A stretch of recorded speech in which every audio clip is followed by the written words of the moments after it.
Hello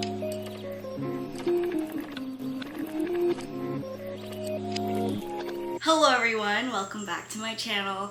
So as you've been seeing, I've been posting some book videos, so I want to start incorporating some booktube like videos into my content because I do read quite frequently. So I thought it would be fun to do a new booktube tag and also my November wrap-up video. What I read in November, basically. It's called the Booktube Newbie tag, LOL. First question is, why did you start this channel? So I've had this channel for a while, but specifically for Booktube, I just wanted to document and share books that I've been reading, I've been liking, and it's also a fun way to look back, especially like, for example, the ACOTAR books, like when I did the reactions and I kind of summarized what was going on, it was like a recall. When I was editing back, I was like, oh yeah, that did happen. It's just like a nice way to look back and remember specific books, you know? Second question, what are some fun and unique things you can bring to Booktube? I love spice. Was that unique? I don't know. Love romance, love spice. Give me a good book like that.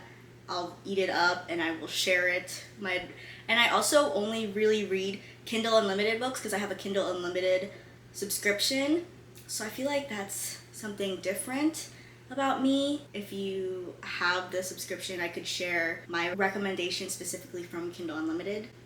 What are you most excited for about this new channel? Okay, again, this is not a new channel, but I am excited to talk about books with people. I feel like I've never had a community similar to that. I normally don't talk about my interests, but I feel like this one is something universal, and a lot of people who like similar books to me will have fun talking about and sharing recs. Ooh, I'm excited to have like new recommendations because I always look through TikTok whenever I'm trying to find a new book for recommendations. So I'm excited to have a community of people to like just share recommendations with instead of like seeking it out. For why do you love reading? I use reading as emotional stimulation. It's the way I can process emotions or expel emotions, create emotions in me. Normally I'm kind of like a chill, not so emotional girl, so this is a way I like act it out and like feel those emotions.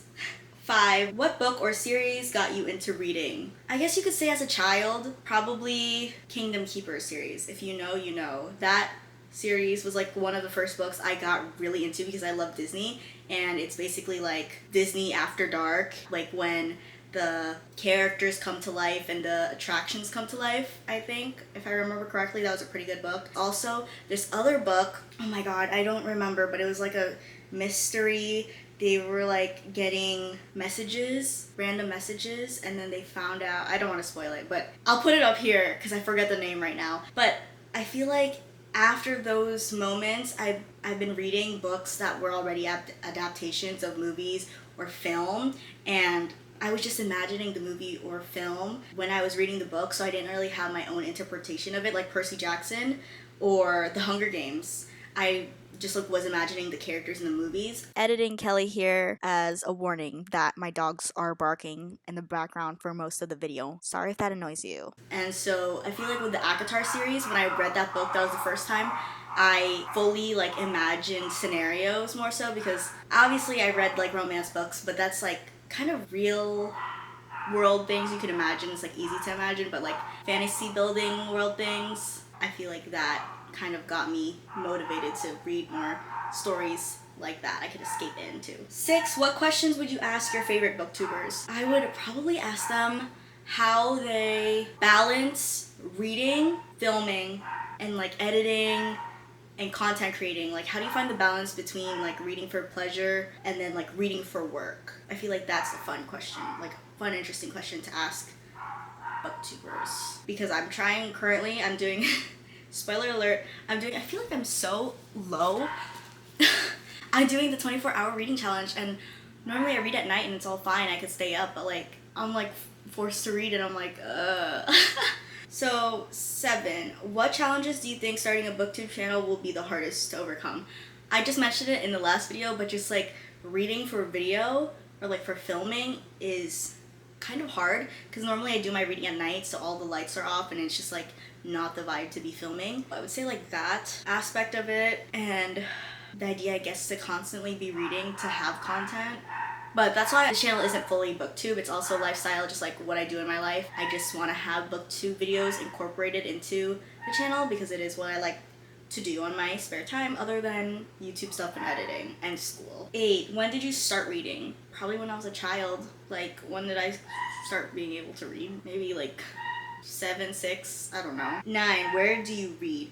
Mostly I read in my bed. So that's also like another hard thing to do. Like, I'm just normally in bed. I don't really like to read sitting up because I'm normally laying down. 10.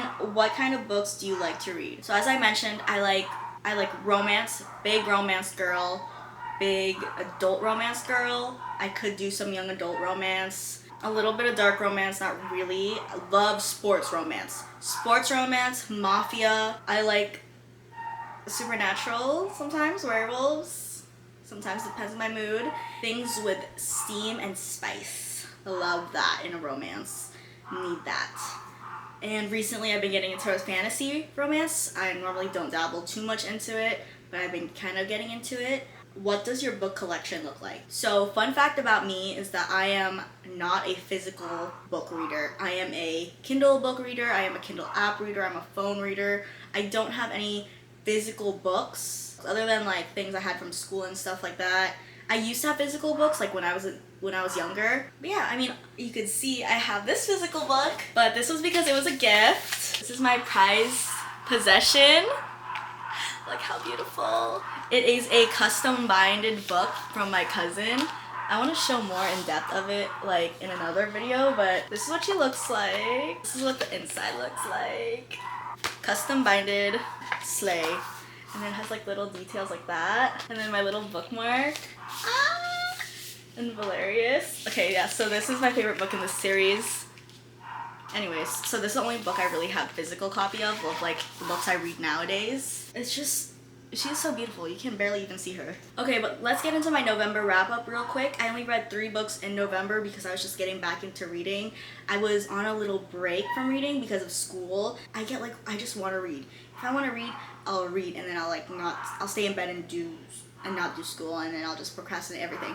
So I stopped my Kindle Unlimited subscription, and as you know now, I only really read Kindle Unlimited things, so then I haven't been able to read since school started in August, and now it's like December, or no, it was November, and I had like finals kind of during that week. So for like 4 months, I haven't been reading. So I only read 3 books this month, and the first book I read was Black Sheep by Alex Harlow and Bryn, which is a enemies to lovers. I keep looking at my phone because I don't know, okay? Sorry. Enemies to lovers, student teacher, dark romance, has plot twist, has a 3rd act breakup. It's similar to the Mindfuck series, which I really, really love, but it was just like lacking in some things because obviously it's just 1 book. Compared to the Mindfuck series, it was like multiple books. Black Sheep wasn't as dark as Mindfuck, which I was fine with. So basically it was like the female main character is a college grad student looking for a professor to help her with her thesis paper, and she meets the main guy character, but it doesn't end up working out. He doesn't end up doing her paper, whatever the heck. And then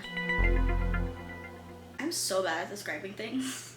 We find out this girly pop, the female main character, is a serial killer, and the professor, the main character, is kind of involved in the case, so that's how they kind of intertwine. I just didn't think the characters were as fleshed out in this series. Like the female main character was, but I feel like the male main character was not. Like I really liked the female main character a lot. Male main character, not so much. So I rated that like a 3.5 out of 5 stars, and then the Steam was 3.5 out of 5. Not many scenes, but that's fine, you know? Not all stories need to have a lot.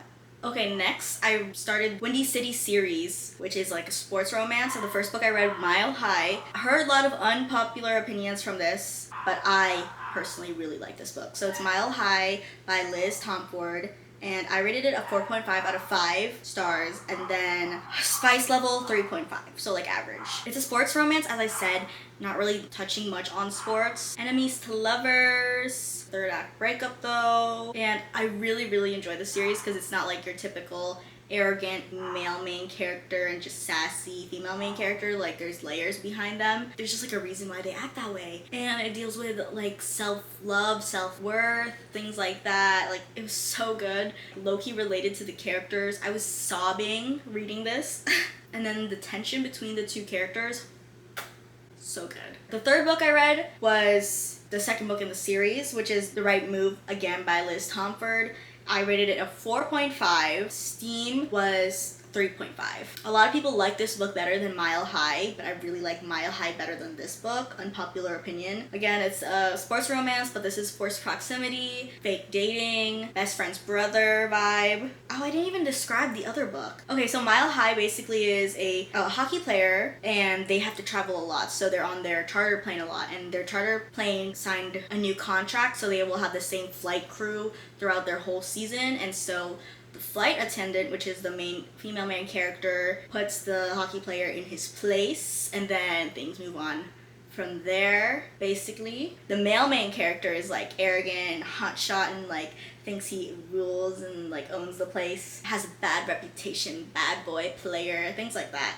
And so The Right Move is about the female main character from Mile High's brother. So her brother is a basketball player, is like looking for a roommate. Actually, no, not really. He's not looking for a roommate, but he has an empty space in his apartment.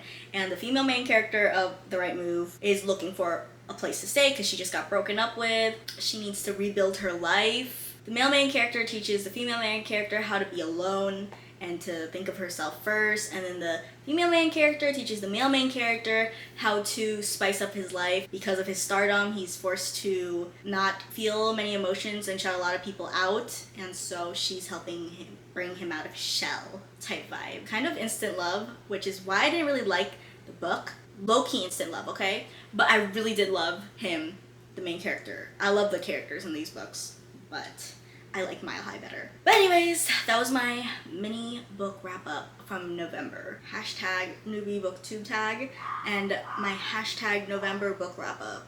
I hope you enjoyed that. Go follow me on my socials. I just have Instagram and TikTok. I have them linked in my description, so go check that out. A like and subscribe, and I'll talk to you next time. Bye.